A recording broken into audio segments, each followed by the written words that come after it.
শুক্রবার কলকাতার ধর্মতলায় ছাত্র আন্দোলনের নামে সাংবাদিকদের উপর হামলার ঘটনা নিয়ে শনিবার 25শে জুলাই কড়া ভাষায় বিবৃতি দেন মুখ্যমন্ত্রী শুভেন্দু অধিকারী। দোষীদের বেশ কয়েকজন চিহ্নিত হয়েছে বলে জানিয়েছেন মুখ্যমন্ত্রী। তিনি বলেন, কাউকে ছাড়া হবে না। সাংবাদিক নিগ্রহের ঘটনায় আক্রান্তদের মধ্যে নাম রয়েছে আজ তাক বাংলার রিপোর্টার রাহি হালদারেরও। শনিবার বিধানসভায় মুখ্যমন্ত্রী উল্লেখ করেন, সাংবাদিকরা বিভিন্ন থানায় ইতিমধ্যেই অভিযোগ দায়ের করেছেন। আজ তাক বাংলার reporter Rahi Haldar Hare street থানায় অভিযোগ দায়ের করেছেন বলেও জানান শুভেন্দু অধিকারী। মুখ্যমন্ত্রীর বিধানসভায় বিবৃতির পর ঘটনার 24 ঘন্টার মধ্যে বেশ কয়েকজনকে গ্রেপ্তার করা হয়েছে বলে পুলিশ সূত্রে খবর।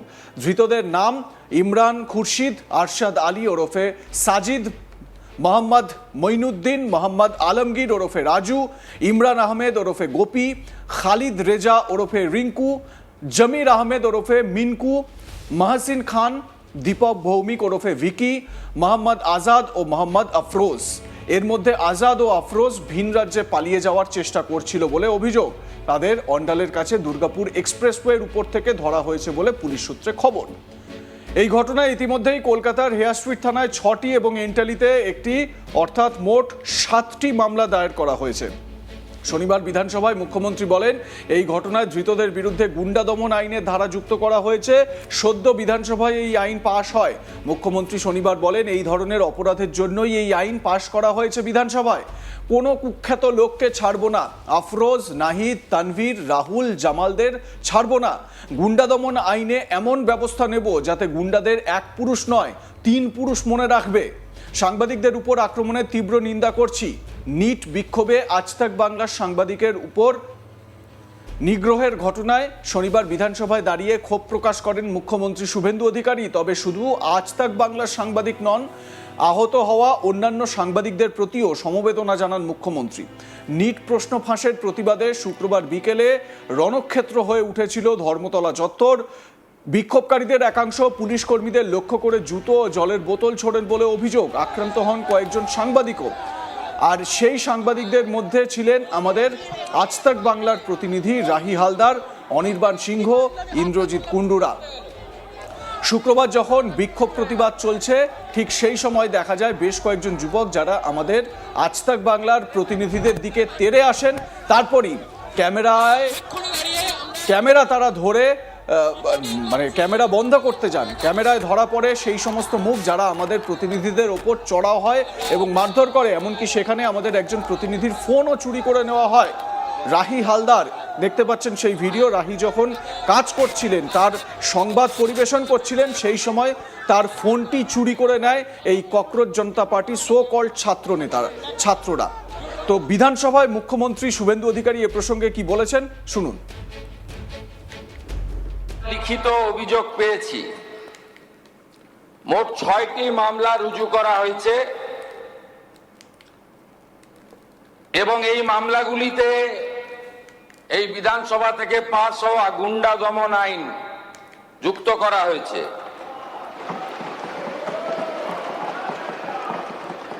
1 নম্বর রেফারেন্স কেস হেয়ার স্ট্রিট থানা, মামলা নম্বর 151,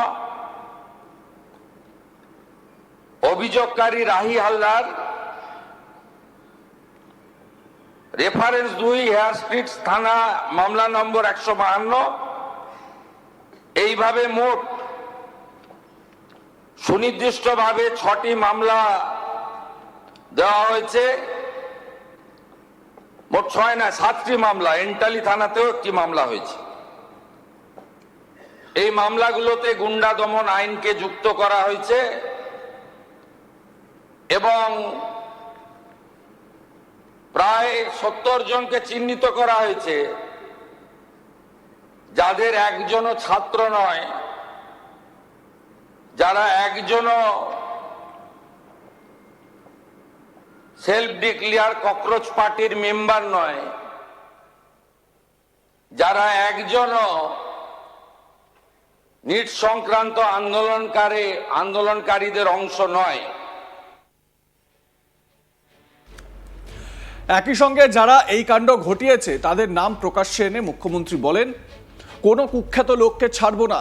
আফরোজ, নাহিদ, তানভীর, রাহুল, জামালদের ছাড়বো না। গুন্ডা দমন আইনে এমন ব্যবস্থা নেব যাতে গুন্ডাদের তিন পুরুষ মনে রাখে। সাংবাদিকদের উপর আক্রমণের তীব্র নিন্দা করছি, কি বলেছেন মুখ্যমন্ত্রী শোনাবো। জন কুখ্যাত লোকের নাম আমি এখানে বলছি,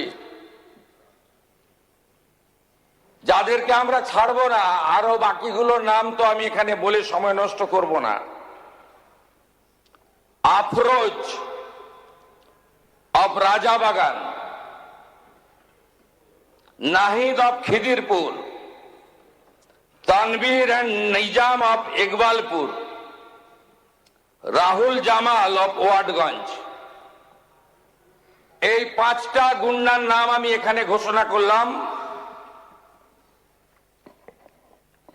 গুন্ডা দমন আইনে এমন ব্যবস্থা নেব যাতে একদিন নয়, এই গুন্ডাদের তিন পুরুষ মনে রাখে। এই জন্যই গুন্ডা দমন আইন এনেছিলাম, এই জন্যই গুন্ডা দমন আইন রাজ্যপাল মহোদয় পাস করেছে। এর প্রয়োজনীয়তাটা কতটা ছিল বাংলার মানুষ দেখেছে। আমি সমগ্র বিধানসভার পক্ষ থেকে সাংবাদিক বন্ধুদের উপরে শারীরিক আক্রমণের নিন্দা করছি। আমি আশা করব বিধানসভা আমার সঙ্গে একমত হবেন। আমাদের শাসক বেঞ্চের চিফ হুইপ অমলান ভাদুড়ি, তিনি আমাকে একটু আগেই বলছিলেন যে লাঞ্চের ঘোষণা হলে ভারতীয় জনতা পার্টির বিধায়করা বুকে কালো ব্যাজ লাগিয়ে সংবিধান প্রণেতা আম্বেদকরজির মূর্তির নিচে সাংবাদিকদের উপর আক্রমণের নিন্দা করে একটি কর্মসূচি নিয়েছেন এবং সংবিধানের চতুর্থ স্তম্ভ মিডিয়ার কর্মীদের প্রতি সলিডারিটি জানানোর জন্য একটি ছোট্ট প্রয়াস নিয়েছেন। আমি